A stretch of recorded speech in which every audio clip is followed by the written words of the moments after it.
The United States economy could remain weak for years to come. In past U.S. recessions, consumers tightened their belts when the economy was contracting and began spending again once growth returned. This time it's different.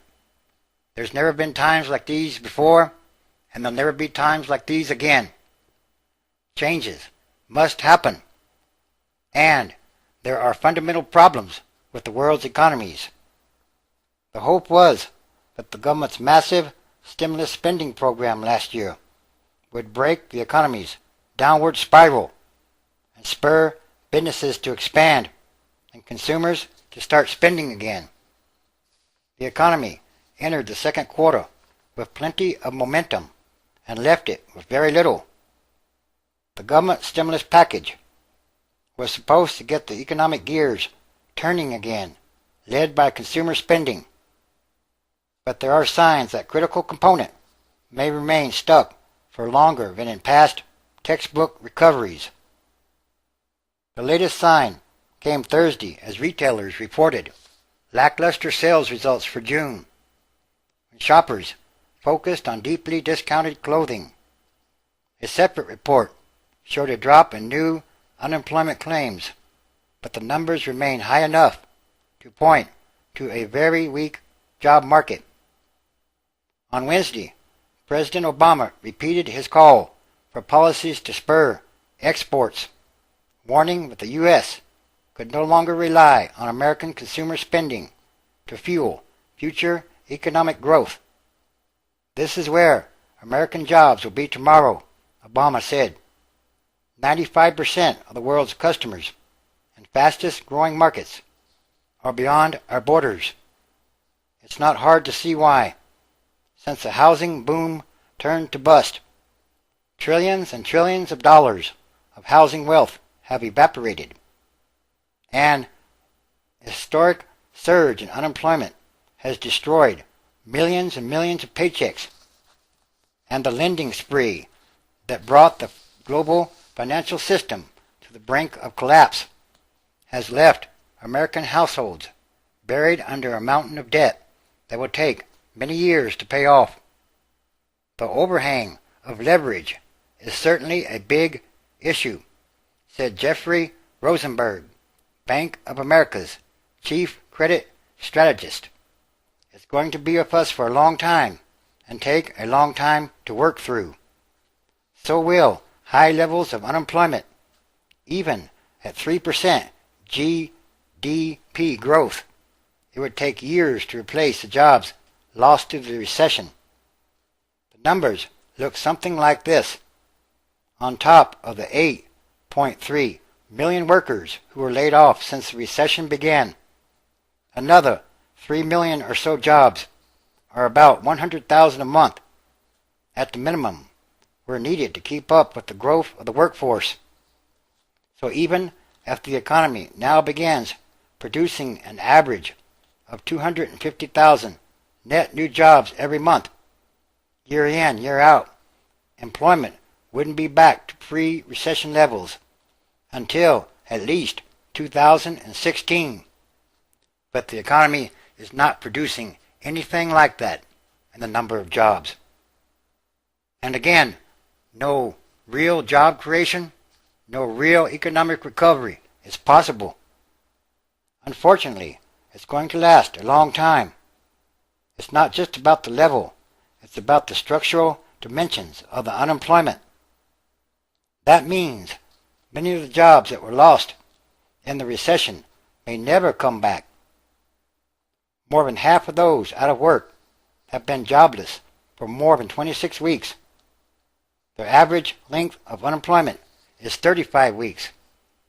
These are structural aspects which cannot be solved overnight and cannot be solved with a cyclical mindset. American households are in much worse shape than in past recovery cycles. Yes, this time is different. From the end of the last recession in November 2001 to the beginning of the latest downturn in December 2007, American homeowners cashed out more than $1 $1.2 trillion worth of home equity, roughly 5 times the amount of cash-out refinancing from the previous decade. That cash is gone, along with the rising house prices that drove the creation of that wealth.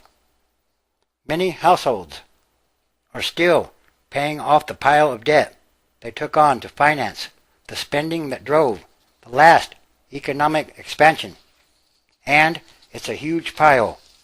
From the end of the last recession, total consumer debt outstanding jumped from $1.1 trillion to a peak of $2.6 trillion in July 2008, an increase of $1.45 trillion in less than 7 years. So, when bankers started canceling credit cards after the financial panic of 2008, that level began edging lower, but has only fallen by approximately $150 billion. Paying it off is getting harder as incomes have stalled or shrunk. As the first quarter of this year, total personal income was about where it was when the recession began. Income from savings and investment is also being squeezed.